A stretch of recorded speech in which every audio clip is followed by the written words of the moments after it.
Chapter 8. The Self-Denial of the Spanish Copris. You remember, I hope, the sacred beetle who spends her time making balls, both to serve as food and also to be the foundation of her pear-shaped nest. I pointed out the advantages of this shape for the young beetles, since the globe is the best form that could be invented to keep their provisions from becoming dry and hard. After watching this beetle at work for a long time, I began to wonder if I had not perhaps been mistaken in admiring her instinct so greatly. Was it really care for her grubs?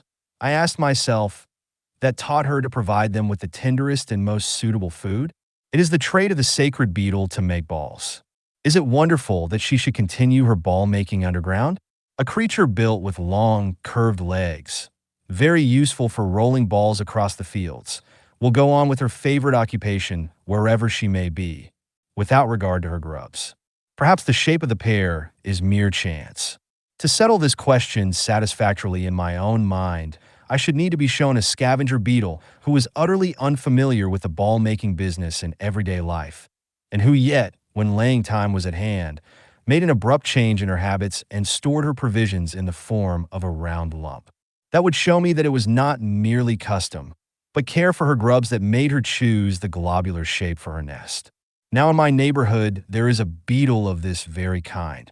She is one of the handsomest and largest, though not so imposing as the sacred beetle.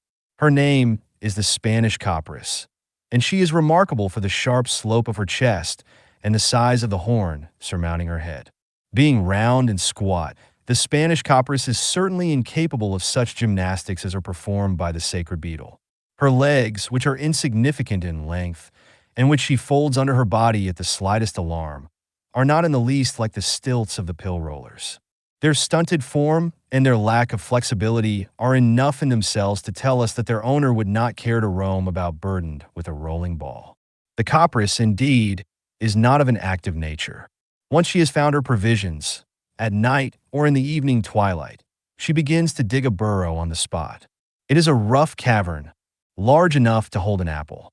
Here is introduced, bit by bit, the stuff that is just overhead or at any rate lying on the threshold of the cave. An enormous supply of food is stored in a shapeless mass, plain evidence of the insect's gluttony. As long as the hoard lasts, the Copris remains underground. When the larder is empty, the insect searches out a fresh supply of food and scoops out another burrow. For the time being, the Copris is merely a scavenger, a gatherer of manure. She is evidently quite ignorant, at present, of the art of kneading and modeling a round loaf. Besides, her short, clumsy legs seem utterly unsuited for any such art. In May or June, however, comes laying time.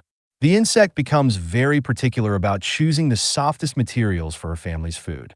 Having found what pleases her, she buries it on the spot, carrying it down by armfuls, bit by bit. There is no traveling, no carting, no preparation.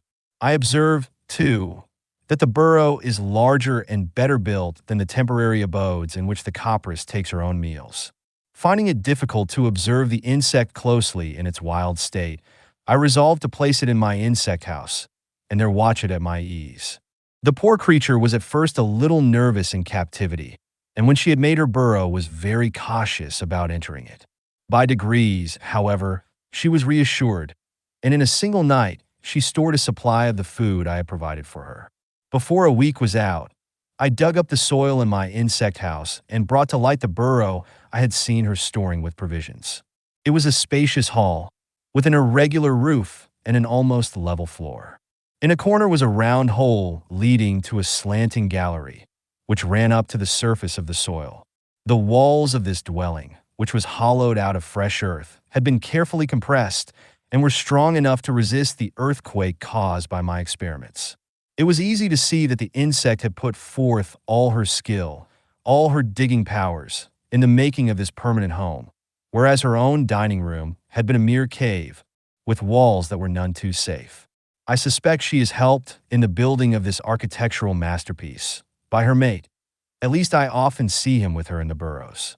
I also believe that he lends his partner a hand with the collecting and storing of the provisions. It is a quicker job when there are two to work. But once the home is well stocked, he retires. He makes his way back to the surface and settles down elsewhere. His part in the family mansion has ended. Now what do I find in this mansion, into which I have seen so many tiny loads of provisions lowered? A mass of small pieces, heaped together anyhow? Not a bit of it.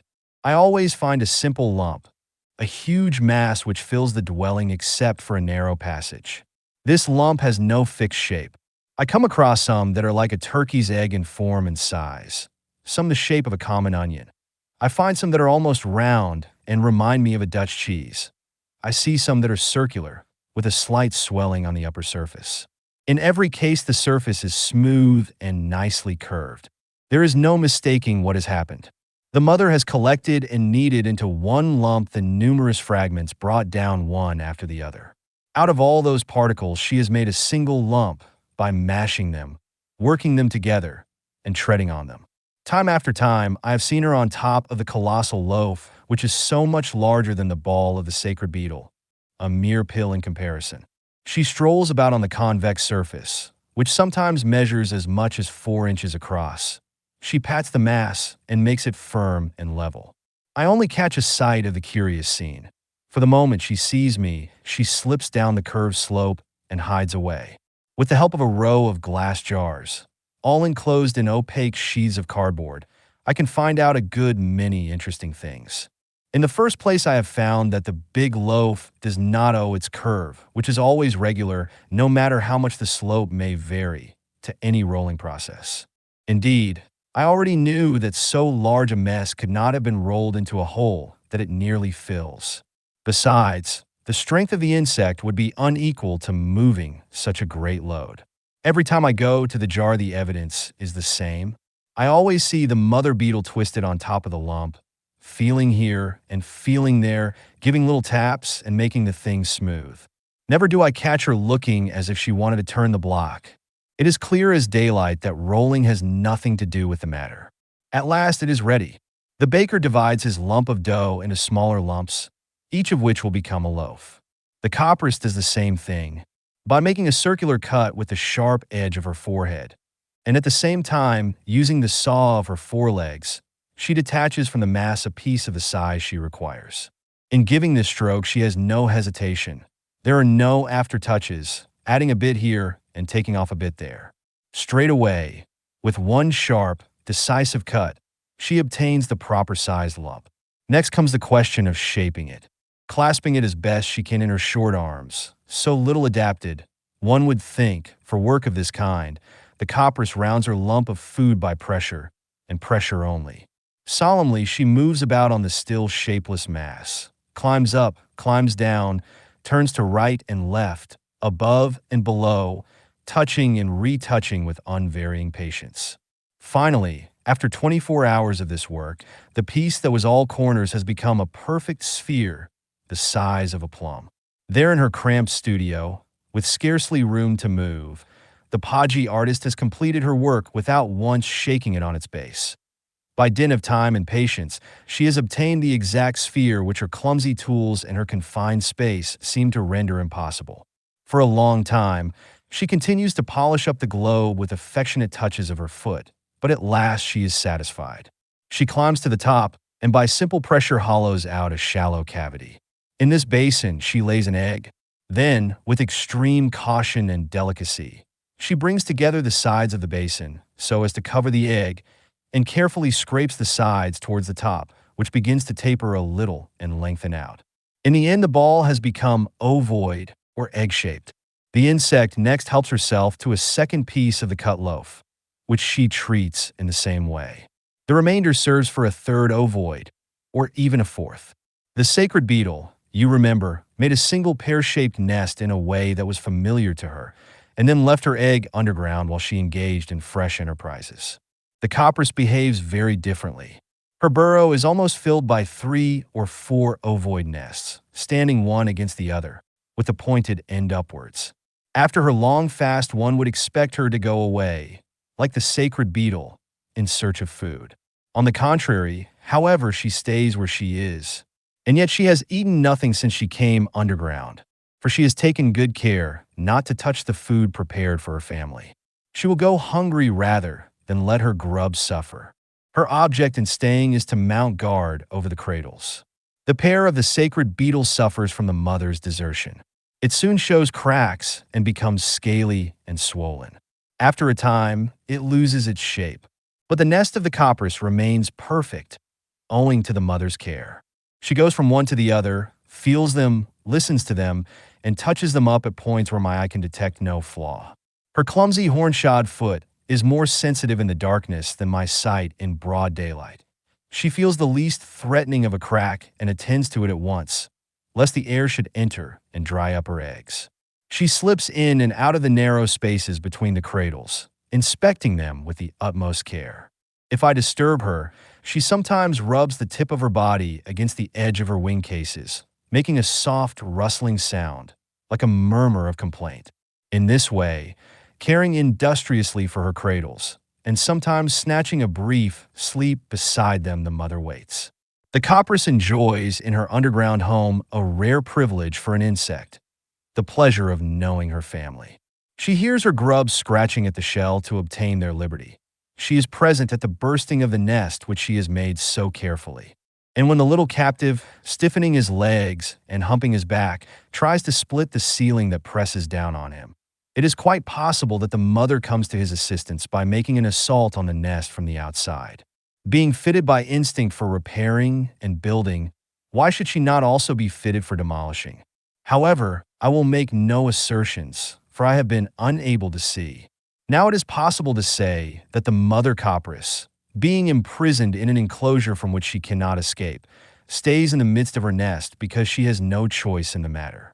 Yet, if this were so, would she trouble with her work of polishing and constant inspection? These cares evidently are natural to her. They form part of her habits. If she were anxious to regain her liberty, she would surely roam restlessly round the enclosure, whereas I always see her very quiet and absorbed. To make certain, I have inspected my glass jars at different times. She could go lower down in the sand and hide anywhere she pleased, if rest were what she wanted. She could climb outside and sit down to fresh food, if refreshment became necessary. Neither the prospect of rest in a deeper cave, nor the thought of the sun and of food makes her leave her family. Until the last of them has burst his shell, she sticks to her post. I always find her beside her cradles. For 4 months, she is without food of any kind. She was no better than a glutton at first, when there was no family to consider, but now she becomes self-denying to the point of prolonged fasting. The hen sitting on her eggs forgets to eat for some weeks. The watchful Copris mother forgets food for a third part of the year. The summer is over. The rains so greatly desired by man and beast have come at last, soaking the ground to some depth. After the torrid and dusty days of our Provençal summer, when life is in suspense, we have the coolness that revives it. The heath puts out its first pink bells. The autumnal squill lifts its little spike of lilac flowers. The strawberry tree's coral bells begin to soften. The sacred beetle and the Copris burst their shells and come to the surface in time to enjoy the last fine weather of the year. The newly released Copris family, accompanied by their mother, gradually emerges from underground. There are 3 or 4 of them, 5 at most. The sons are easily recognized by the greater length of their horns, but there is nothing to distinguish the daughters from the mother. For that matter, the same confusion exists among themselves. An abrupt change has taken place. The mother whose devotion was lately so remarkable is now utterly indifferent to the welfare of her family. Henceforward, each looks after his own home and his own interests. They no longer have anything to do with one another.